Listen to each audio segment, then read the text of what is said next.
Everyone encounters these challenges. Don't rush to doubt yourself. Dear friends, when beginning meditation practice, many people harbor a beautiful desire. I just need to sit down, and my mind will be at peace. But the reality isn't like that.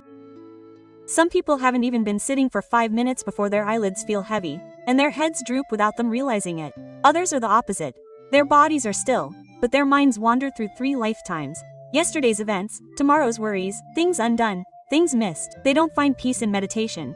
They only feel more tired, more confused, and more frustrated. And from this, a very familiar thought arises. Maybe I'm not suited for this practice. Maybe my spiritual capacity is weak. Maybe meditation is only for special people. If you've ever thought this way, you're not alone.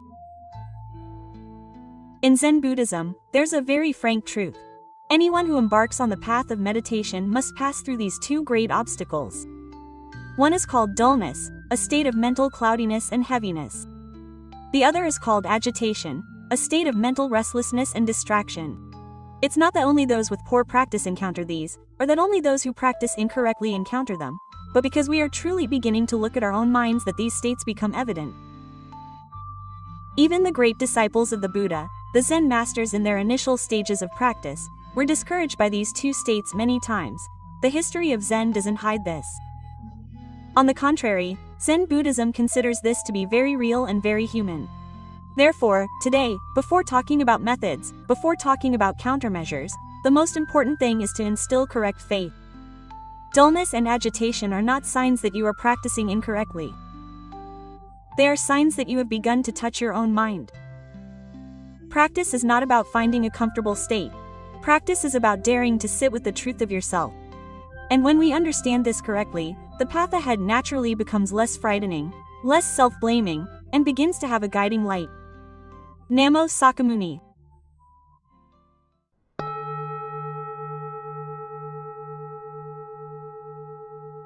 Buddha.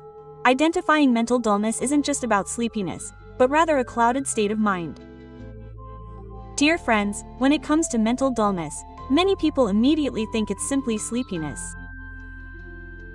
But in meditation practice, mental dullness is not that simple. Sleepiness is merely a physiological reaction of the body, while mental dullness is a state of mind. It's when the mind loses the light of awareness, becoming dull, heavy, and sluggish, as if covered by a thick layer of fog. The body sits there, but the mind is no longer sharp. The ears hear but don't truly listen. The breath still goes in and out, but without full presence. There are times when practitioners don't want to sleep at all, even having just woken up, but when they sit in meditation, their minds are still hazy, consciousness drifting into a vague, gray area. That is mental dullness. In Zen Buddhism, mental dullness is considered a form of energy depletion of the mind, not laziness or lack of diligence. The mind is like a lamp. When the oil runs out and the wick is weak, the light dims. If we don't understand this, we easily blame ourselves, pressure ourselves, or become discouraged. So what causes the mind to fall into mental dullness? First and foremost, the body. The body is affected by diet, sleep, work, and emotions. A body that is tired and stressed all day long cannot realistically expect the mind to be instantly clear when sitting down to meditate. Practice is not outside the law of cause and effect of body and mind. Secondly, accumulated psychological factors. Many people carry a lot of worries, sorrows, and pressures in their daily lives.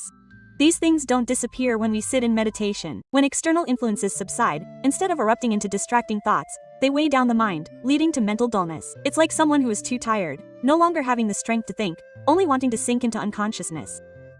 But even deeper, there is a very subtle reason. Mental dullness is related to a fear of stillness. Our minds have become accustomed to stimulation, to movement, to always having something to cling to. When sitting in stillness, with no object, no story, no role, a feeling of emptiness arises. For many, this feeling is unpleasant. The mind reacts by fading away, suppressing awareness to avoid facing it directly. Therefore, drowsiness is not always a weakness, but sometimes a very subtle avoidance mechanism of the mind. In Zen history, there is a story about Zen master Beizong Weihai. When he was young, he often experienced drowsiness during meditation. His teacher did not scold him or force him, but simply said a very simple sentence: "When you are tired, rest. When you are awake, practice." This statement seems simple at first glance, but it contains the entire spirit of Zen Buddhism. Practice is not about self-mortification. Practice is about learning to listen to the body and mind, regulating them, not fighting against them. When the body truly needs rest, forcing oneself to sit only makes the drowsiness worse, and the mind resists. The important thing is to clearly see that drowsiness is not the enemy. It is a sign that the body and mind are out of balance. A sign that we need to adjust our way of life, our practice, and our attitude towards ourselves. If we look at drowsiness with understanding eyes, without self-blame or fear, then the moment we realize, my mind is drowsy, the light of awareness has already begun to return, and that is the starting point of the path of transformation. Namo Shakyamuni Buddha.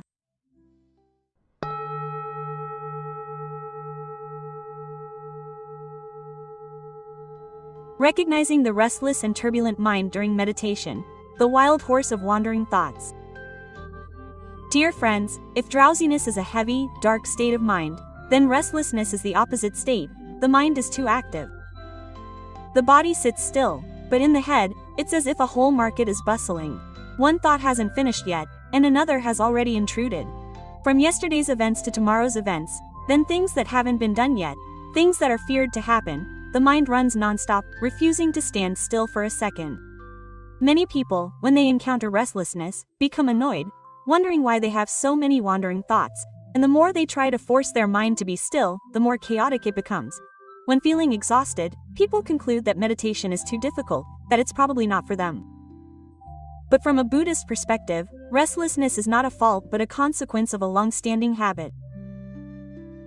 Our minds are used to running after work, responsibilities, desires, anxieties, running to survive, to control, to avoid being left behind. All day, all life, the mind rarely gets to stop. Now we suddenly tell it, sit still, don't think about anything, which is like a horse accustomed to galloping suddenly being pulled to a halt. It panics, struggles, and pulls harder. Therefore, restlessness is not because the mind is bad, but because it has been running for too long. Zen Buddhism often uses the image of a runaway horse to describe a restless mind. It's not that the horse is evil, but because it has never been trained to stop. If the trainer is both fearful and uses violence, the horse will panic even more. Only patience, understanding, and gentleness will gradually calm it down. Even deeper, restlessness has a very subtle root: the fear of facing the empty present moment. When meditating, if we don't chase after thoughts, we begin to touch a very strange place. No story, no role, no, what I'm doing. For many people, this causes unease, and the mind immediately generates thoughts to fill that void. The more afraid of emptiness, the more the mind thinks. Therefore, restlessness is not only about having many things in the head but also a way to avoid deep stillness. In the scriptures, there is a saying that the mind is like a painter who paints all realms. When there is no external scene, the mind creates internal scenes to continue being busy. This is very clear in modern life. Many people cannot tolerate sitting still and doing nothing. As soon as they are free, they pick up their phones, open the news, and browse the internet, not because they like it so much, but because they fear emptiness. When meditating, this mechanism becomes more evident, so restlessness intensifies. But this is not a bad thing. On the contrary, it shows that we are seeing our mind directly, no longer obscured by external circumstances. In Zen Buddhism, there is a very important teaching. Do not fear the arising of deluded thoughts, only fear being slow to awaken. The arising of deluded thoughts is natural. A disturbed mind does not mean that one is practicing incorrectly. As soon as we recognize that the mind is disturbed, at that very moment, awareness is present. There is no need to chase it away, no need to suppress it, just don't follow it. Understanding this, practitioners will be less self-critical and less impatient. Instead of asking, when will my mind be at peace? We begin to learn something else more important: staying with our mind even when it is agitated.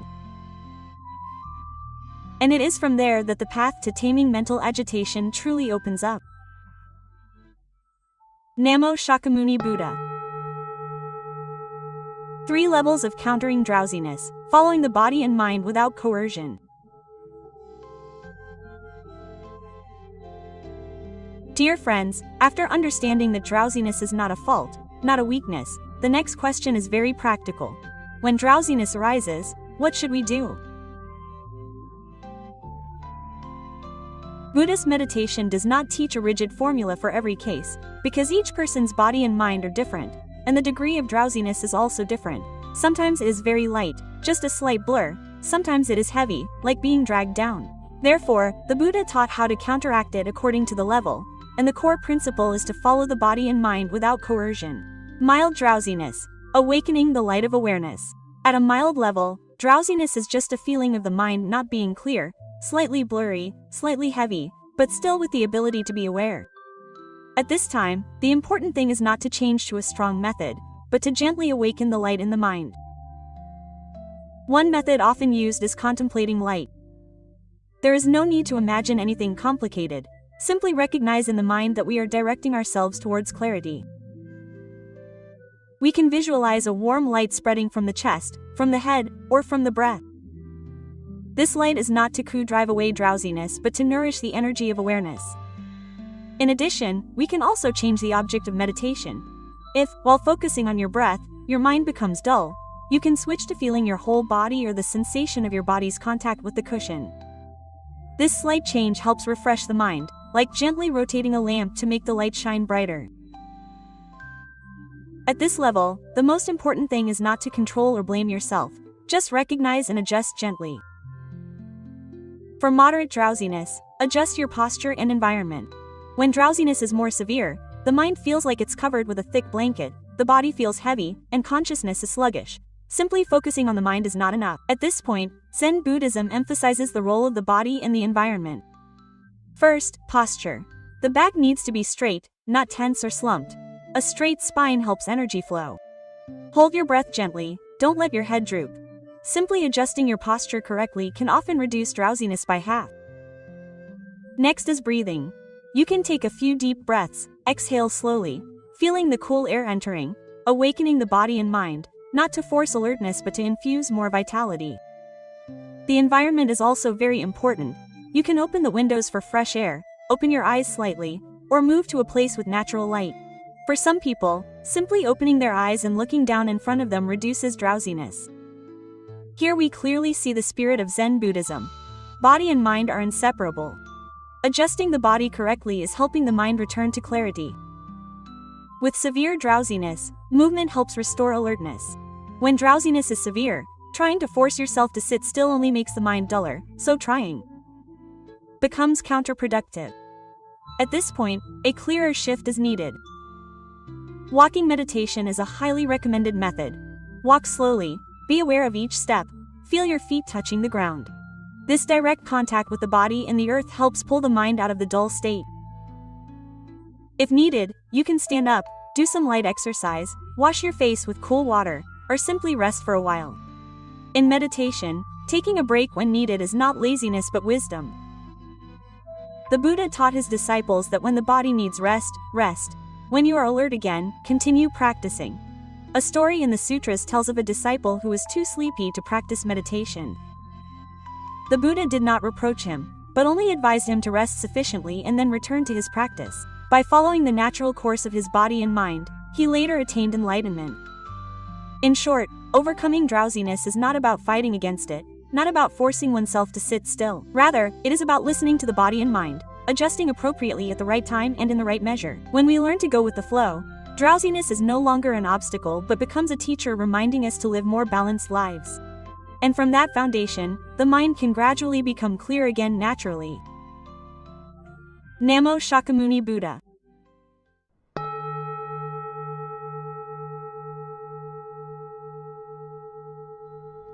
Four methods to counteract restlessness and calm the wandering mind.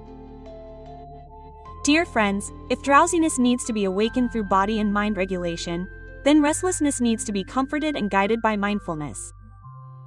The first important thing is to understand that a restless mind cannot be forced to be still.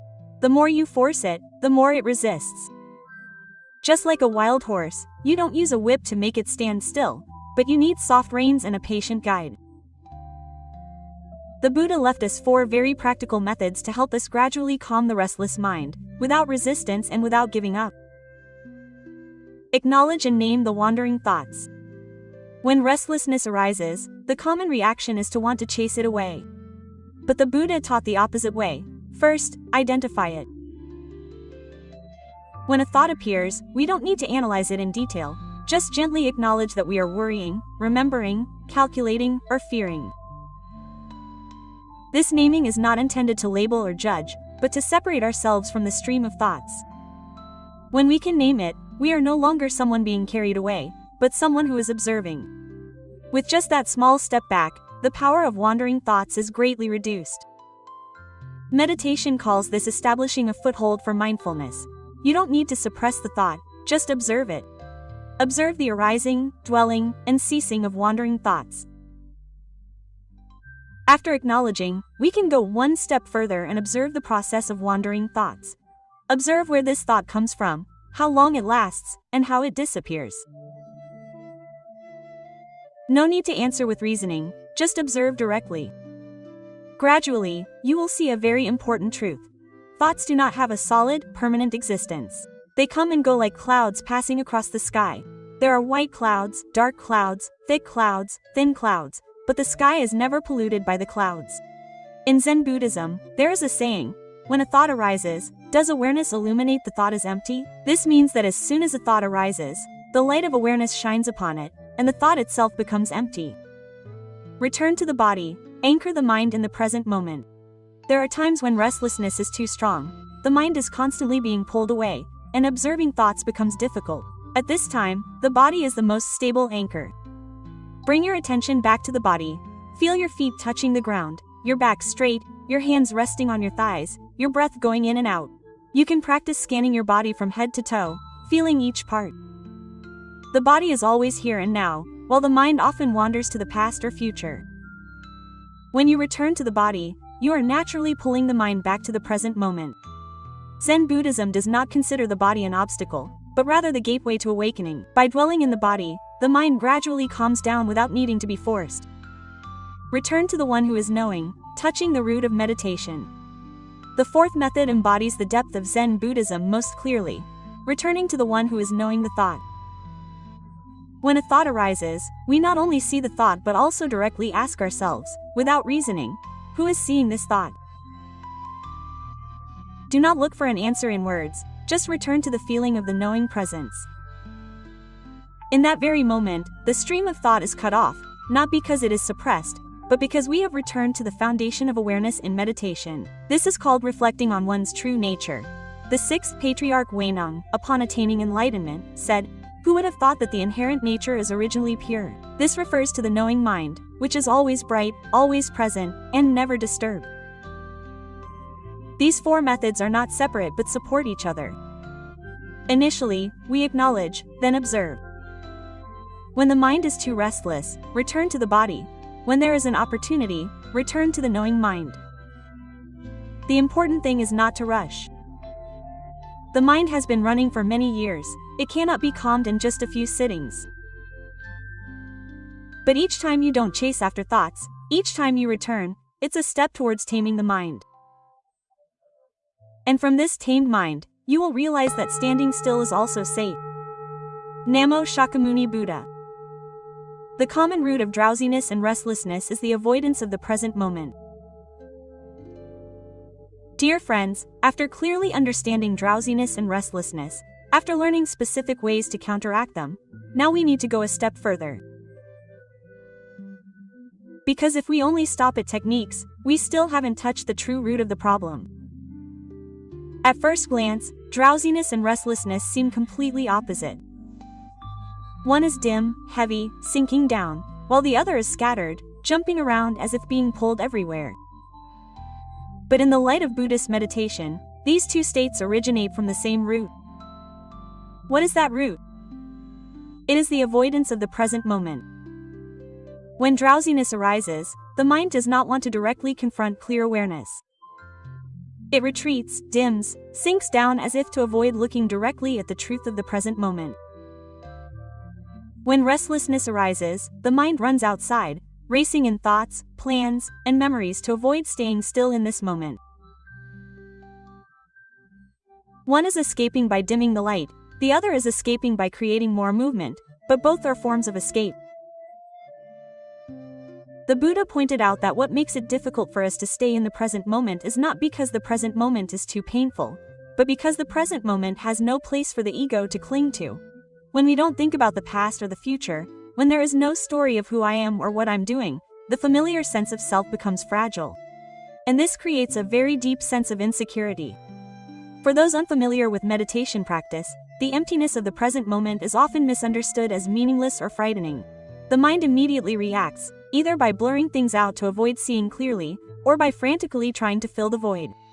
In the Diamond Sutra, the Buddha teaches that all conditioned phenomena are like dreams, illusions, bubbles, and shadows.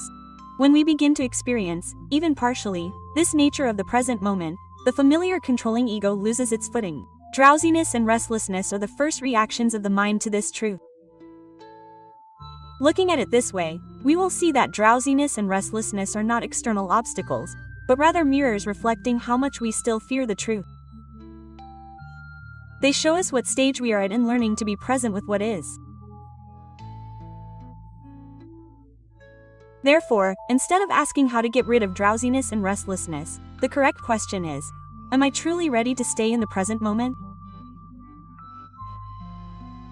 When we begin to be able to stay, even just a little, even if that present moment is empty, unremarkable, or unpleasant, at that very moment, drowsiness and restlessness naturally weaken. Not because we defeat them, but because we no longer need to run away. And that is the door leading to the middle path that the Buddha always pointed to. Don't run, don't avoid, just stay and see clearly. Namo Shakyamuni Buddha.